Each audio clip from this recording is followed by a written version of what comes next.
Good morning, ladies and gentlemen, and welcome to another exciting episode of Control Alt Listen. Today is a really special day for me because I'm especially privileged to have a very deep and close friend of mine, Mr. Mohamed Amin, SVP of Dell for the EMEA META region. Welcome to the show, Mohamed. Thank you so much. Thanks for inviting me. Long time, and I'm very happy to be with you. Yeah, it's definitely been a long time, and I've been looking forward to this chat with you for so long. Mohamed, I've known you for a long time, but I know for over 20 years you've been involved in the region. So, from your perspective, what has been the biggest changes in the tech landscape that you've witnessed in emerging markets? That's a great question. Actually, I have to tell you the maturity of the people and how they adapt technology. This was like a real dramatic changes happening.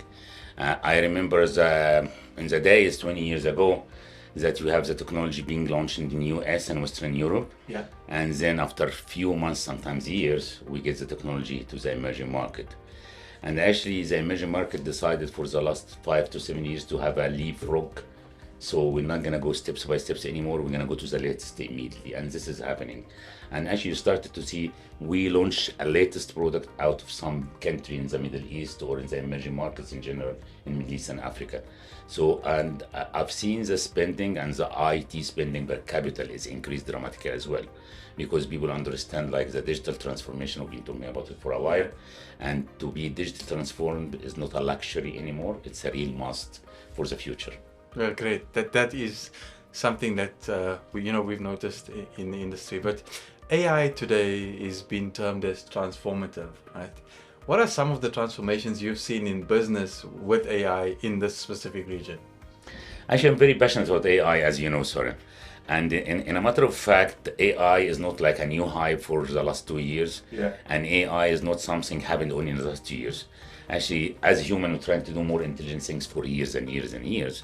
What happened in the last 2 years is that we're talking about generative AI, which for the first time for us as a human, we have to deal with a content we did not create, being created by something more smart. Yeah. Okay, so I've seen a lot of changes on that.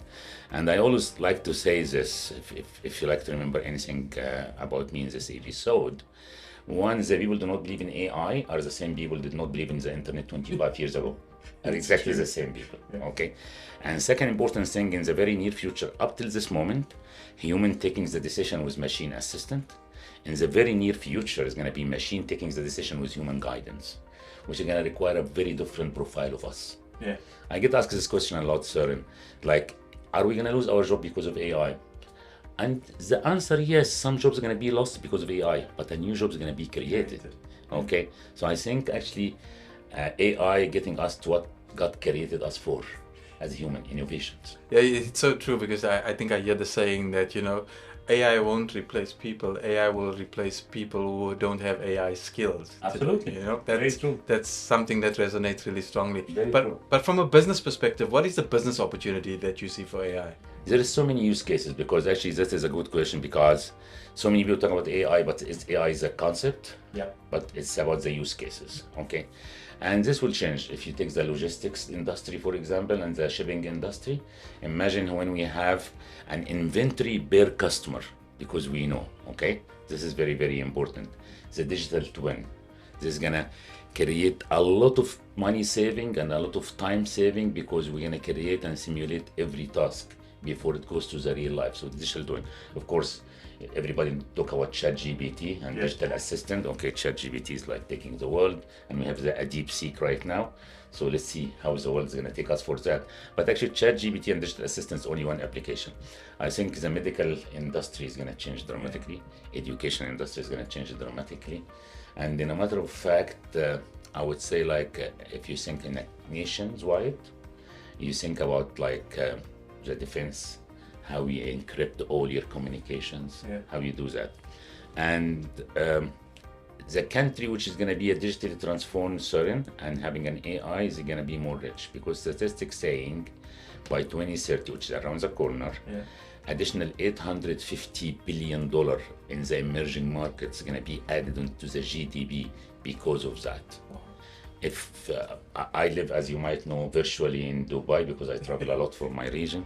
But if you think a country like UAE by 2030, they're targeting 96 billion additional in the GDP because of the AI, which is 14% of the GDP in UAE, which is like completely changing. So in a friendly, loving advice for everybody, the country gonna be digital transformation of AI gonna be having more GDP and more rich, and the country that don't do this is gonna go more behind. So I wish like our region gonna not be the one in the front, not the one of the laggers.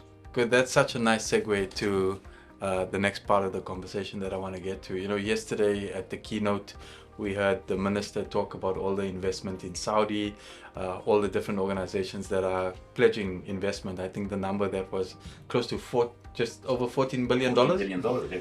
Can you tell us some of the initiatives that Dell's taken in terms of the investment in Saudi? Oh, that's a good question.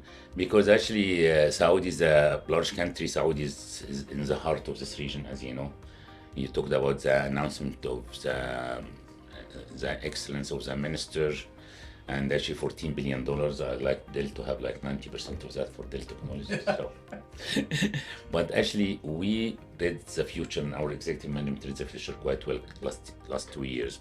So right now we have what we call the AI factory, because we believe in the revolution of the AI. First industrial revolution, Soren, was like raw material, factory, you get product. Yes. Everything change our lifestyle, all the product. But right now you're gonna get the data, and you get it to the AI factory. The outcome is gonna be a business outcome. It's gonna be intelligent, actionable items for everybody's business. Depends on the industry. Okay, so we have all of this, and we have the infrastructure. We're leading this. We're very close working with NVIDIA and AMD as well for the GPU. Our platform actually has the GPU and CPU next to each other, because not all the workloads gonna be an AI workloads immediately. With the time, you're gonna mix for a while, but eventually most of the workloads gonna be an AI workloads. So we're having all what it takes with the platform, and we have the ecosystems, okay, with our partner, because nobody in the world can do it alone. Anybody tell you I can do it alone, I have from A to Z in the AI, do not believe him or her, okay? But actually we have a great ecosystem with the partner. One of the things actually, which best kept secret, we have a good partnership with Hugging Face. Okay. And Hugging Face actually create a platform that all our customer, all our prospects can go there and just try their use cases. So as we discussed, it's all about use cases by end of it. Yeah. So I think that's really great that you give the users the opportunity to try the technology, because it's like you said, this is going to be a step change as people move into the technology. Some people are a bit hesitant. Most people move really quickly. Absolutely. As an experienced leader in the business, what do you think are some of the key qualities of an organization to be successful in this transformative age? The two obstacles for any enterprise or any organization I've seen I meet so many C-level, two things actually. The talent, the people, and it's a little bit expensive to start the AI today. I have to admit that, okay? And that's what we're trying to help. So my advice to them, you look for your people and how you get your people to be transformed, okay? So we're talking about the AI, we're talking about less jobs, but people are gonna play a big role, the transformed people. So we're talking a lot to those customers about how you transform your people to the future. The other important things, we're telling them it's a journey, okay? You have to start. Okay, you're not gonna have everything from day one, but you cannot stand still and you do not start. Okay, those are the people gonna lose, in my opinion, with all due respect. Okay, if you do nothing. In a matter of fact, we encourage our customer, you start, we're gonna be with you in a journey, and by the way, we're very happy to do mistakes. Okay, and we're gonna do mistakes, because the interesting thing in the era we're living, Soren, is like anybody telling you I have a lot of experience and I know what's gonna happen.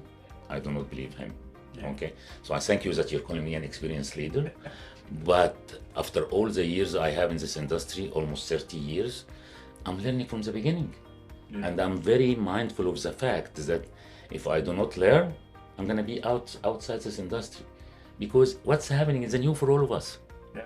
So we have to start learning, we have to be very open to learn, and we have to be very open to do mistakes. And I'm sure you know this, People learn from their mistakes. We celebrate the success. We never learn anything from our success. We never learn. Actually, no matter of fact, it gets to our heads that we're something and we lose. Exactly. So we learn out from our mistakes. So let's learn all of us together and let's start the journey. The only thing I would say, you have to start the journey, and the assets in the journey are gonna be your people to be transformed for the future. Great.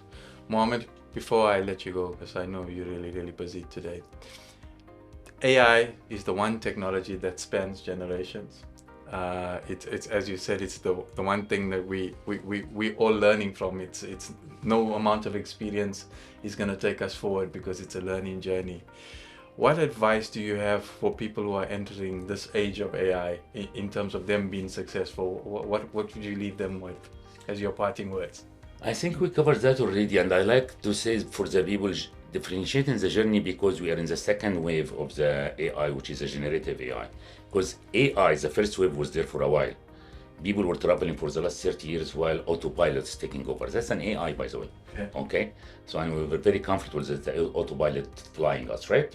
So generative AI is the second revolution. I see as well that the machine and the human will come to next to other. So robots going to be there, believe it or not. Yeah. Okay, maybe in 3 to 5 years from today, your next episode is going to be use my replacement, which is a robot. It could happen. Okay, yeah. So we will have to unleash our imagination for the future. Okay, so that's my advice: unleash your imagination for the future. Okay, irreasonable people change the world. Reasonable people might be successful from some time, but reasonable people, whatever the crazy idea that comes to you, just try, and some of it will succeed.